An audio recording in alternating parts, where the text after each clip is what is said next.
जज साहब पे भ्रष्टाचार का सवाल नहीं उठ सकता। हो सकता है जज साहब ने किसी से उधार लिया हो, वो पैसा रखा हो। दिल्ली हाई कोर्ट के जज यशवंत वर्मा के घर कथित तौर कैश मिलने की घटना पर समाजवादी पार्टी के राष्ट्रीय अध्यक्ष अखिलेश यादव ने तंज कसा है। सपा अध्यक्ष ने कहा कि हो सकता है कि वह पैसा उन्होंने किसी से उधार लिया हो। यह तो कुछ ही पैसा पकड़ा गया है। हमने उत्तराखंड में कई सौ करोड़ पकड़े देखे, लेकिन आज तक पता नहीं चला कि वह पैसा किसका था। जज साहब पे भ्रष्टाचार का सवाल नहीं उठ सकता। हो सकता है जज साहब ने किसी से उधार लिया हो, वो पैसा रखा हो। ना ये हंस रहे हो आप लोग? अरे आप क्या बात कर रहे हो भाई? भाई कल को उन्होंने उधार लिया हो, वो रखा हो उन्होंने, लेकिन आप वीडियो ध्यान से देखिए, उसमें एक भगवा रंग का कपड़ा दिखाई दे रहा है उसमें। तो वो पैसा उन्होंने उधार लिया होगा तो रखा होगा।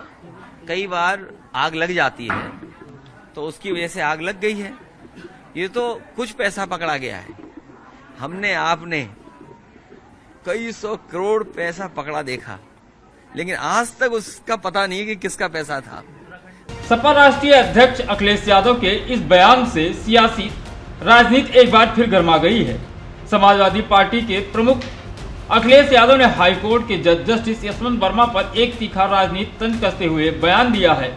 अखिलेश यादव ने कहा, हो सकता है उन्होंने पैसा उधार लिए हों, लेकिन वहां भगवा झंडा था। इस बयान ने राजनीति गलियारों में हलचल मचा दी है।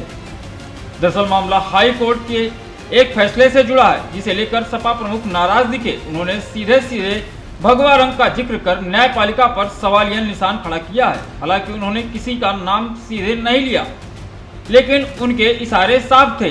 जो भी फैसला हुआ है उसमें हमें समझ नहीं आ रहा कि ये न्याय है या किसी और का प्रभाव। हो सकता है किसी ने पैसे उधार दिए हों, लेकिन वहां भगवा झंडा था।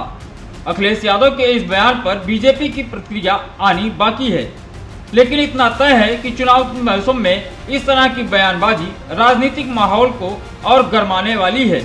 क्या अदालतों को लेकर नेताओं की टिप्पणी उचित है, और क्या अखिलेश का ये तंज राजनीतिक रणनीति का हिस्सा है? जवाब समय देगा।